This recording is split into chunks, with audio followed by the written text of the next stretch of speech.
দর্শক আসসালামু আলাইকুম। দেশ এবং প্রবাস থেকে যে যেখান থেকে বসে আমার এই প্রতিবেদন দেখতেছেন, সবার প্রতি আমার শুভেচ্ছা এবং ভালোবাসা রইল। আশা করি সবাই ভালো আছেন। এটা হচ্ছে আমার জারা ঘাসের ক্ষেত। আমি সার পানি প্রয়োগ করছি, আপনারা দেখতে পাচ্ছেন। পাশাপাশি লাল ঘাসও লাগাচ্ছি, আমি দেখতে পাচ্ছেন। সার পানি প্রয়োগ করার পর আজ এই অবস্থা আমার জারা ঘাসের। আপনারা দেখতে পাচ্ছেন ভিডিওতে কীরকম ফলন, খুবই ভালো ফলন পাইছি। আমি ঘাস চাষ করে কোনোদিনও সফলতা প্রতিটা দিনই সফলতা পাই বা প্রতি মাসে সফলতা পাই। আমি মূলত কাটিং বিক্রি করি আর পাশাপাশি ঘাসও বিক্রি করি। ঘাস আমি গরু ছাগলকে খাওয়াই আর কাটিংগুলো অনলাইনে আমি কুরিয়ার সার্ভিসের মাধ্যমে সারা বাংলাদেশ ডেলিভারি দিয়ে থাকি। আপনারা দেখতে পাচ্ছেন। কোনো খামারি ভাই যদি আমার এই প্রতিবেদন দেখেন, যদি আপনাদের কাটিংয়ের প্রয়োজন হয় এবং মোথা, জারা ঘাসের মোথা যদি কোনো খামারি ভাই সংগ্রহ করতে চান তাহলে আমার সাথে যোগাযোগ করবেন। এই ঘাসটা আমার বয়স 1 মাস হয়েছে। আপনার গরু ছাগল খাওয়ার জন্য উপযুক্ত হয়ে গেছে। আপনারা দেখতে পাচ্ছেন কীরকম লম্বা, 6 ফিট লম্বা হয়েছে। ফলনও খুব ভালো, দেখতে পাচ্ছেন ঘাস হেলে গেছে ওজনে। এটার বয়স প্রায় 15 দিন। দেখেন পার্থক্য, 15 দিন আর 1 মাস। এটা 1 মাস পর আমার আবার কাটিংয়ের উপযুক্ত হয়ে যাবে। দেখতে পাচ্ছেন ভিডিওতে এটা মোটামুটি কাটিংয়ের উপযুক্ত হয়ে গেছে।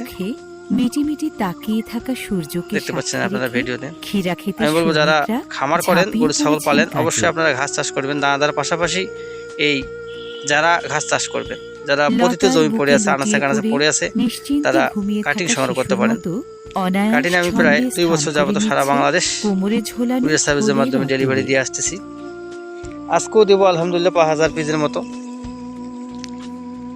দেখতে পাচ্ছেন।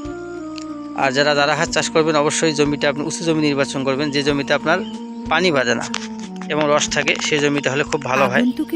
আমার এই যে আপনারা দেখতে পাচ্ছেন অনেক বড় লম্বা হয়েছে, এটা হচ্ছে আমার কাটিংয়ের জমি। ওখান থেকে আমি কাটিং বিক্রি করতেছি বর্তমান। আর যদি কোনো খামারি ভাই বলবেন যে আমি মোথা সংগ্রহ করব, জারা ঘাসের মোথা, তাহলে আপনারা মোথাও সংগ্রহ করতে পারেন। এই যে আমার কাছে মোথা আছে, খুবই সতেজ তাজা মোথা। আপনারা দেখেন ভিডিওতে, এই মোথাগুলো আমি বিক্রি করব। চলতি বছর জারা ঘাসের মোথা, প্রতিটি মোথার দাম 1 টাকা পিস, কুরিয়ার ভাড়া 1200 টাকা পড়বে। আমি এখানে রেট বলে দিলাম। গুরুদাসপুর, পাবনা, এটা আমার জারা ঘাসের ক্ষেত। এটা ঘাস কেটে আমি বিক্রি করতেছি। 17,000 হেক্টর জমিতে বিভিন্ন জাতের ক্ষীরা চাষ হয়েছে। এটা জারা ঘাসের ক্ষেত আমার। দেখতে পাচ্ছেন আলহামদুলিল্লাহ, এই জারা ঘাস খুব ভালো ফলনশীল ঘাস। আমি গরু ছাগলকে খাওয়াচ্ছি, খুব ভালো খায়, পছন্দ করে, স্বাচ্ছন্দ্য বোধ করে। এটা আমি আবার কাটিংয়ের জন্য রাখছি, কিছু ঘাস কাটিংয়ের জন্য রাখছি আর কিছু ঘাস বিক্রি করেছি। আমি হচ্ছে যে আমার আশেপাশে যে বাজার আছে বাজারজাত করি, এবং কোনো আশেপাশে আমার খামারি আছে, তারা আমার কাছে ঘাস সংগ্রহ করে এবং কাটিংও সংগ্রহ করে, মোথা সংগ্রহ করে, সবগুলোই আমার কাছে আছে। আমার কাছে সব ধরনের কাটিং পাবেন আপনারা।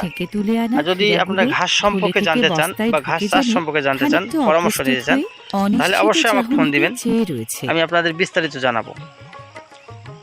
যারা ভিডিওটি শুরু করছেন অবশ্যই শেষ পর্যন্ত দেখবেন, তাহলে আপনি জারা ঘাসের আদ্যমাত্র জানতে পারবেন।